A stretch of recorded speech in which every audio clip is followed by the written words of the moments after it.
Asita, une fillette de 12 ans, marchait pieds nus, traînant derrière elle un vieux panier rempli de bois sec. Son regard était empreint d'une profonde tristesse, mais au fond de ses yeux brillait une lueur d'intelligence et de détermination. Cela faisait maintenant 3 ans qu'elle vivait sous le toit de Tanti Djeneba, la sœur de son père. Depuis la mort tragique de ses parents dans un accident, elle n'avait trouvé ni amour ni réconfort dans sa nouvelle maison. Bien au contraire, elle était devenue une servante, une ombre que l'on méprisait et que l'on accablait de tâches ingrates. L'accueil glacial de Tanti Djeneba. Dès son arrivée chez Djeneba, Asita avait compris que sa vie ne serait plus jamais la même. « Je ne t'ai pas demandé de venir ici, petite », lui avait craché Djeneba en la fixant de ses yeux durs. « Si tu veux rester sous mon toit, tu devras travailler. » Le premier soir, Asita avait été envoyée dormir sur une natte usée dans la cuisine, juste à côté des jarres d'eau et des sacs de mil. La maison de Tanti Djeneba était grande, avec plusieurs pièces bien aménagées, mais aucune d'elles n'était pour elle. Dès l'aube, elle devait se lever avant tout le monde, balayer la cour, aller chercher de l'eau au puits et préparer le petit déjeuner de la famille. Pendant ce temps, Kadia et Fousseni, les enfants de Djeneba, restaient tranquillement allongés sous l'ombre d'un manguier, se moquant d'elle. « Regarde-la, elle est plus sale qu'un cochon du marché », riait Kadia en pointant du doigt les pieds poussiéreux d'Asita. « Peut-être qu'elle aime être une esclave. Après tout, elle ne dit jamais rien », ajoutait Fousseni avec un sourire narquois. Asita ne répondait jamais. Elle serrait les poings, gardait la tête baissée et continuait son travail. Les jours de misère. Les journées d'Asita étaient rythmées par des tâches interminables. Dès l'aube, elle marchait plusieurs kilomètres pour aller chercher de l'eau à la rivière, sous un soleil de plomb. Elle transportait des calebasses si lourdes que ses petits bras en tremblaient. Une fois rentrée, elle devait préparer les repas, nettoyer la maison et s'occuper du linge de toute la famille. Parfois, elle se demandait si sa tante se rappelait encore qu'elle n'était qu'une enfant. Le soir, après avoir servi tout le monde, elle mangeait les restes, si toutefois il y en avait. Parfois, elle devait se contenter de boire de l'eau pour calmer sa faim. « Tu ne mérites pas mieux », lui disait Djeneba d'un ton sec. Une orpheline ne devrait pas se plaindre. Asita n'osait jamais répondre. Elle gardait en elle toutes ses douleurs, tous ses chagrins. Un espoir silencieux. Malgré cette vie de misère, Asita n'avait pas perdu tout espoir. Chaque soir, après avoir terminé ses tâches, elle s'échappait en douce et allait s'asseoir près de la rivière. C'était le seul endroit où elle se sentait en paix. Là, elle fermait les yeux et écoutait le bruissement des feuilles, le clapotis de l'eau, les chants lointains des villageois. Parfois, elle murmurait des paroles qu'elle seule comprenait, des prières silencieuses adressées à ses parents disparus. Mais au fond d'elle, elle savait une chose que personne d'autre ne savait. Elle possédait un secret qui, un jour, changerait son destin. Et l'eau lui parlait dans une langue silencieuse. Parfois, quand elle caressait une fleur fanée, elle avait l'impression qu'elle retrouvait un peu de vie sous ses doigts. Mais elle n'avait jamais osé en parler à qui que ce soit. Dans le village, les rumeurs sur les esprits étaient nombreuses, et elle savait que si on découvrait son don, elle risquait d'être considérée comme une sorcière. Une nuit, alors qu'elle pleurait en silence près de la rivière, elle sentit quelque chose d'étrange. Son cœur battait plus fort, et ses mains se mirent à picoter. Elle posa instinctivement ses paumes sur l'eau, et à cet instant précis, une lueur douce illumina la surface. Elle recula brusquement, le souffle court. Était-ce son imagination? Pourtant, la lumière était bien là, fragile et tremblotante comme une flamme sous le vent. Lorsqu'elle retira ses mains, l'eau retrouva son calme habituel. « Je dois garder ce secret », se dit-elle en frissonnant. « Mais peut-être qu'un jour, il pourra me sauver. » Un village en détresse. Les jours passèrent sans que personne ne remarque quoi que ce soit. Mais une matinée, un événement bouleversa la vie du village. Le fils du chef, Youssouf, était gravement malade. Tout le monde connaissait Youssouf. C'était un garçon de 14 ans, fort et courageux, promis à un grand avenir. Mais du jour au lendemain, il s'affaiblit. Son corps brûlait de fièvre, il ne pouvait plus se lever, et les guérisseurs du village étaient impuissants. La nouvelle se répandit comme une traînée de poudre. Le chef Boubacar, un homme respecté et craint, était au bord du désespoir. Si son fils unique mourait, ce serait une catastrophe pour le village. Dans la cour du chef, les anciens se réunirent pour discuter. « Nous avons essayé toutes les plantes médicinales, rien ne fonctionne », dit l'un des guérisseurs en secouant la tête. « Peut-être que c'est une malédiction », murmura une femme âgée. « Quelqu'un doit être allé contre les traditions et les ancêtres le punissent. » Le chef, le visage sombre, posa une main sur le front brûlant de son fils. « Trouvez-moi une solution », ordonna-t-il. « Je ne laisserai pas mon fils mourir. » Dans un coin, Asita écoutait silencieusement. Elle savait qu'elle n'avait pas le droit de parler. Mais quelque chose en elle la poussait à agir. Une décision audacieuse. Cette nuit-là, alors que tout le village dormait, Asita se leva discrètement. Elle marcha jusqu'à la hutte du chef, où plusieurs femmes veillaient encore sur Youssouf. Son cœur battait à tout rompre. Et si elle échouait? Et si on la traitait de sorcière? Mais une force invisible la poussa à avancer. Elle prit une profonde inspiration, puis s'agenouilla près du chef et murmura. Je peux peut-être le sauver. Un silence glacial tomba sur la pièce. Les femmes se retournèrent, surprises et méfiantes. Toi, siffla Nafissatou, qui se trouvait là par hasard. Une simple orpheline ose prétendre guérir le fils du chef? Ne dis pas de bêtises, misérable. Mais le chef, désespéré, leva une main pour imposer le silence. Il fixa Assita avec intensité. Comment comptes-tu faire? Demanda-t-il, la voix lourde de scepticisme. Assita baissa les yeux. Je veux essayer. Il faut me faire confiance. Un murmure parcourut la pièce.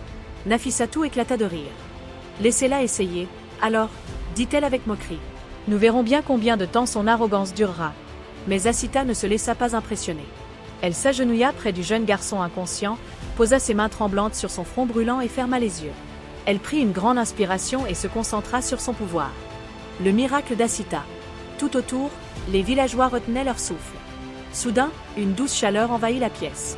Assita sentit une énergie circuler en elle, comme si la terre elle-même lui transmettait sa force. Elle murmura des paroles qu'elle ne comprenait pas totalement, comme si une voix ancienne parlait à travers elle. Au bout de quelques instants, Youssouf frémit. Son souffle s'apaisa, sa peau perdit sa rougeur fiévreuse. Puis, lentement, il ouvrit les yeux. Un cri d'étonnement s'éleva dans la pièce. « C'est un miracle !» s'écria une femme. Le chef Boubacar tomba à genoux devant Assita. « Que désires-tu en échange de ce que tu viens de faire ?» demanda-t-il d'une voix émue. Les larmes montèrent aux yeux d'Assita. Elle savait exactement ce qu'elle voulait. « Je veux ma liberté » dit-elle fermement. Nafissatou recula, choquée.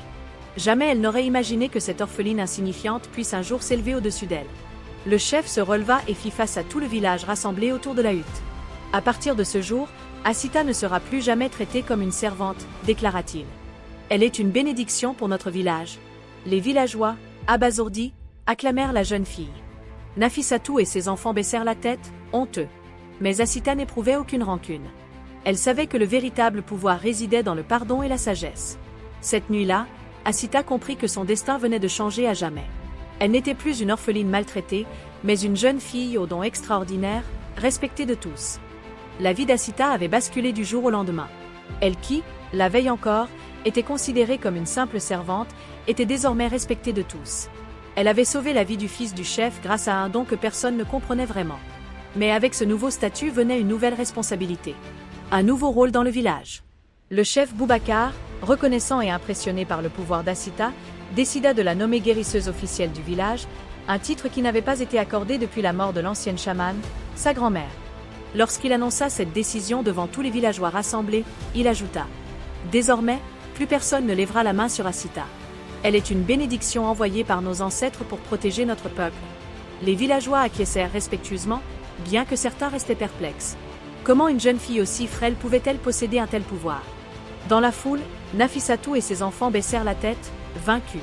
Assita, de son côté, restait humble. Elle ne cherchait pas à se venger.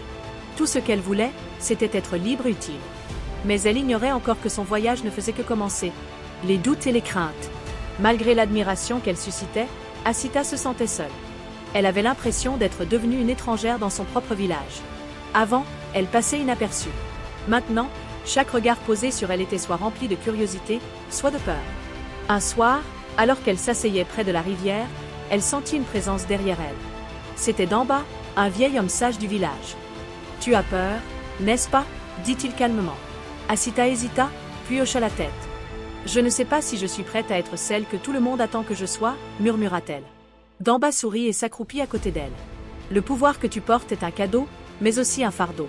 Tu devras apprendre à l'utiliser avec sagesse, sans jamais oublier d'où tu viens. » Ces paroles résonnèrent en elle. Et si elle faisait une erreur? Et si elle échouait à aider quelqu'un? Mais elle savait une chose, elle ne pouvait plus revenir en arrière. La mise à l'épreuve. Quelques jours plus tard, une nouvelle épreuve frappa le village. Une terrible sécheresse s'abattit sur les terres. Les récoltes dépérissaient, l'eau se faisait rare, et les villageois, inquiets, se demandaient s'ils survivraient à cette saison. Un matin, alors que le chef Boubacar réunissait les anciens pour chercher une solution, une vieille femme s'écria. « Assita a sauvé Youssouf. Peut-être peut-elle aussi sauver nos terres. » Tous se tournèrent vers la jeune fille. Le chef s'approcha lentement d'elle. « Si tu as vraiment été envoyé par les ancêtres, alors prouve-le. Rends la pluie à notre village. » Asita sentit une boule d'angoisse lui nouer la gorge. Elle n'avait jamais essayé d'utiliser son don sur quelque chose d'aussi grand. Et si elle échouait? Mais elle n'avait pas le choix. L'appel aux ancêtres. Cette nuit-là, Asita s'éloigna du village et marcha jusqu'à une colline sacrée où, selon les légendes, les anciens venaient prier les esprits de la nature. Elle s'agenouilla sur la terre sèche et ferma les yeux. « Grand-mère, si tu peux m'entendre, guide-moi. » Le vent se leva doucement, caressant sa peau. Elle plaça ses mains sur le sol et écouta. Bientôt, elle sentit quelque chose. Un battement profond. Comme un cœur qui battait sous la terre desséchée. Elle posa sa paume dessus et murmura. « Donne-nous de l'eau. » Un frisson parcourut son corps. Et puis, rien. Le silence. Le doute s'insinua en elle. Avait-elle échoué? Elle resta agenouillée, priant dans l'obscurité, jusqu'à ce qu'une brise plus forte vienne soulever ses cheveux. Puis, un bruit. D'abord lointain, puis de plus en plus proche. Le tonnerre. Lorsqu'Asita leva les yeux, elle vit les premières gouttes tomber du ciel. Et bientôt, une pluie bienfaisante s'abattit sur la terre assoiffée. Le retour triomphant. Lorsqu'Asita revint au village sous la pluie, elle vit les villageois danser et rire de joie. Le chef Boubacar s'inclina respectueusement devant elle. « Tu es véritablement un don des ancêtres » déclara-t-il. Mais Asita, humble, répondit simplement. « Je ne suis qu'une fille qui a appris à écouter la nature. » À partir de ce jour, elle fut considérée comme une sage, une protectrice, un guide pour son peuple. Et elle comprit enfin que son destin n'était pas de fuir ou de craindre son pouvoir, mais d'embrasser ce qu'elle était vraiment. Épilogue, une nouvelle ère. Asita grandit et devint une légende vivante. Grâce à elle, le village connut de nombreuses années de prospérité. Et même si elle ne chercha jamais la gloire, son histoire fut racontée à travers les générations. Comme celle de l'orpheline au pouvoir caché,